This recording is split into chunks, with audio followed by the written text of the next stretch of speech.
যদি 20 টাকার কুরকুরে চিপসের প্যাক কিনলে আপনি কেএফসির 179 টাকার একটি চিকেন খেতে পারেন তাহলে কেমন হয় বলেন তো। বেশ কিছুদিন আগে আমি আড়ং থেকে কিছু কুপন পেয়েছিলাম পিৎজা হাটে, আর যেহেতু মোহাম্মদপুরে পিৎজা হাট এবং কেএফসি দুটি পাশাপাশি, তাই আজকে আমি সেখানে চলে গিয়েছিলাম দুটি অফার একসাথে এভেল করব বলে। কুরকুরে চিপসের প্যাকের সাথে যে অফারটি ছিল, আপনারা কেএফসিতে ওদের পার্টিকুলার কিছু আইটেম বা 179 টাকার একটি চিকেন অর্ডার করলে আরেকটি 179 টাকার চিকেন পাবেন। সো আমরা সেটাই অর্ডার করেছিলাম। এরপর আমরা পিৎজা হাটের অর্ডারের জন্য ওয়েট করছিলাম। আমার কাছে পিৎজা হাটের দুটি কুপন ছিল, একটি হচ্ছে 299 আর একটি হচ্ছে 599।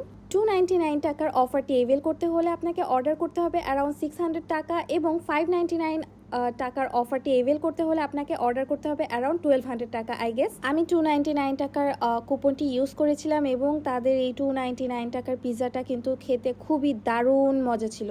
আমার কাছে খুবই ভালো লেগেছে। আপনাদের কাছে যদি এই কুপনগুলো থেকে থাকে অবশ্যই আপনারা ট্রাই করবেন। একটি 20 টাকার কুরকুরে চিপসের প্যাকের সাথে আপনারা 179 টাকার চিকেন তো পাচ্ছেনই, তার সাথে কিন্তু আপনাদেরকে অবশ্যই অর্ডার করতে হবে। That's all for today. Hope you liked it. If you like my video, follow my page and thanks for watching.